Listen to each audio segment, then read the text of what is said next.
Better to ask this question to Andy, because I'm discussing on the podcast how the club's changed on and off the field.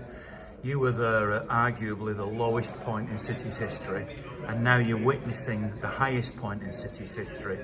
Has the club, and it might sound like an obvious question, but has the club changed for the better, or do you see any negatives in what's happened? That's not for me, really. I play for the football club. My son and daughter now are fans, so it's not for me to really comment on that. I had a great time, fabulous period with the club, back-to-back promotions. But everything moves on, when they obviously moved from Main Road, and the identity of the club has changed. But I think the heart of any club is the fans, and that's never changed. There's still, we were getting regularly 30,000 plus when I was at the club, and now it's 50 plus. So the club's growing all the time, and I'm sure, although there is nostalgia, it's nice to smile at the old places that we used to go. I'm sure the fans are enjoying what they're seeing at this moment in time. On the field, it's unrecognisable. The players, the manager, the ambition, the success. It's just without parallel. Do you see any negatives at all in that? Most people wouldn't be able to find a single thing wrong with what's going on at the moment. No, listen, I'm fortunate enough to go back on a match day, and I see the efforts that go into making it a special day for everyone that turns up to a game, whether it's football or whether they're for entertaining guests or whatever. It's an incredible stadium, and everyone gets looked after, and and ultimately the football on the pitch is incredible. There's no doubt about that. The results and the success over the last decade speak for itself. While we're winning, everybody's happy, but it's a football world, and if you don't win, people tend to be a bit miserable, even though we remember where we came from and how it was back in them days. But there's a lot to be really pleased about and proud of, where the club is at this moment in time. You could argue the stakes have gone up now, because the expectation level of this club is like it's never been before. And although you said, if City don't win, then people are unhappy. The truth is that if City don't win a league title, or don't win the Champions League, or don't win a trophy, there will now be a section, not all of the crowd, but a section of the crowd who will say that's failure. I can't imagine that a few years ago, but that is the way the club's changed, isn't it? It's progress. When it comes as fast as it has with City, you're going to expect it. I think the standard of the football is so ahead of every other team in the Premier League. You go into Europe, it's a cup competition, it's different. In a knockout game, anything can happen. It can not be your night, especially with how referees referee in the modern game, and red cards are given out so easy with VAR. In cup competitions, it is hard to get to that ultimate and win it.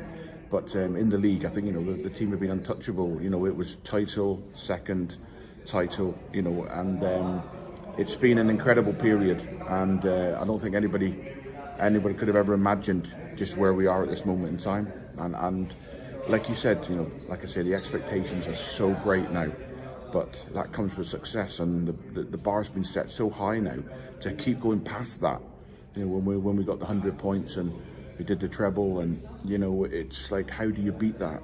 You can't. You just keep being the best you can be.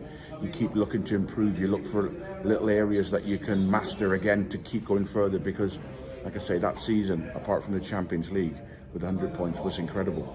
And again, to try and set the bar again after that, it's very difficult. Do you take that the fans have changed? There is a core of fans like me, my generation, who look back fondly at your era and other eras. I go back to Bell-Lee, Summerby, but there's a new generation now.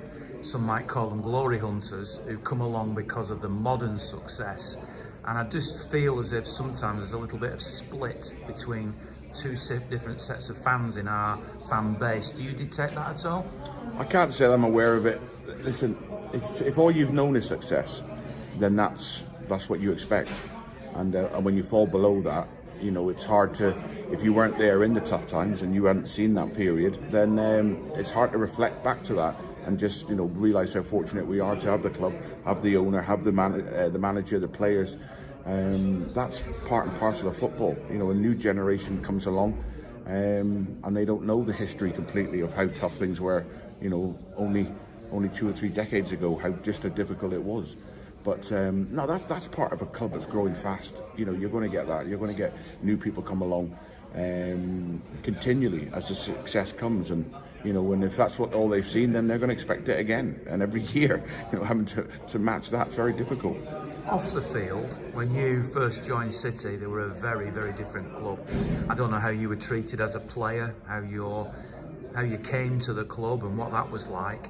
I suspect it's very different now, and obviously now they're catering for a worldwide audience. One of the fears I had as a City fan was that if the club became mega successful as it has, we would change and we would be a club that was more about making money and more about just an obsession with winning rather than the family club it was.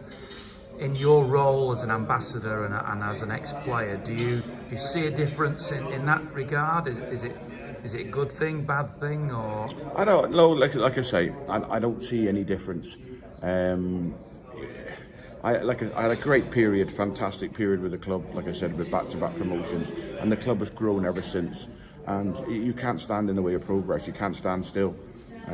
Because everybody is investing, everybody is growing. They've seen like you just mentioned, it being a worldwide audience. But there's so many clubs in the Premier League that are that way, and we have to stay with it. We've got to keep raising the bar, got to keep matching the ambitions and the investment of every other club. Because if you're not, you'll get left behind, and that's the world we live in at the moment. Just to finish, I just wonder if there's anything you can give us as an example of what the club was like in your day. The fact that it's very different from now, where it's ultra professional. As a player, or when you first arrived at the club, is there anything you can remember that would probably? I think probably the difference is we were more accessible to the fans. We'd always wait in the players' bar after a game if the result wasn't great, because we'd have to walk through the car park to get to our cars, and to do that, you'd have to walk through thousands of City fans. And it was great when you won; you'd be out there straight away. But when we didn't lose a lot, but if we drew a game where the performance wasn't great, we'd hang around in the bar, and you'd be peeking out the door, and one of the security men on the front would say, "It's clear now, you can go." So you'd race for your car because you didn't want to, bump into anyone to have to explain yourself. And now it's slightly different now.